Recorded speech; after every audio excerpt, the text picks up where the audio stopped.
Hi friends, இன்றைக்கி சமயபுரம் மாரியம்மன் கோயிலுக்கு தாங்க வந்திருக்கேன். என்னோடய ஃபேஸை பார்த்தாலே தெரியும், ரொம்ப டல்லாக இருக்கும். இன்றைக்கி வந்து ஒரு மன கஷ்டத்தோடு தான் நான் வந்திருக்கேன். அதெல்லாம் இருக்கட்டும், உங்ககிட்ட ஷேர் பண்ணணும்னு நினச்சதை ஃபஸ்ட்டு ஷேர் பண்ணிடுறேன்.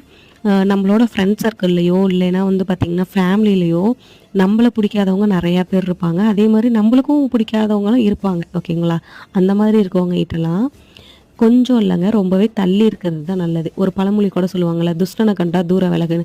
அவங்க எதை நினச்சிட்டு இருப்பாங்க, நம்மளை பயந்துக்கிட்டு நம்மளை பார்த்து பயந்துக்கிட்டு இவ போயிட்டா, நம்மளை வந்து ஃபேஸ் டு ஃபேஸ் பார்க்குறதுக்கே அவளுக்கு வந்து பயம், தில் இல்லை அப்படின்னு நினைப்பாங்க. அது இல்லைங்க. அவங்கள பார்த்து நம்மளே ஏன் அசிங்கப்படுத்திக்கணும் அப்படின்றதுக்காக நம்ம விலகி போவோம். ஆனால் அவங்களோட மைண்ட் செட்டே வேறு மாதிரி இருக்கும். ஓகேங்களா? நம்ம வந்து எப்பயுமே ஒரு பாசிட்டிவோடு இருக்கணும் அப்படின்னா, இந்த மாதிரி நெகட்டிவாக இருக்கவங்ககிட்ட இருந்து தள்ளி இருக்கிறது தாங்க நம்மளுக்கும் சேஃப். ஒரு பாசிட்டிவாக நம்ம பாட்டுக்கு நம்ம லைஃப்பை கொண்டுட்டு போயிட்டே இருக்கணும்.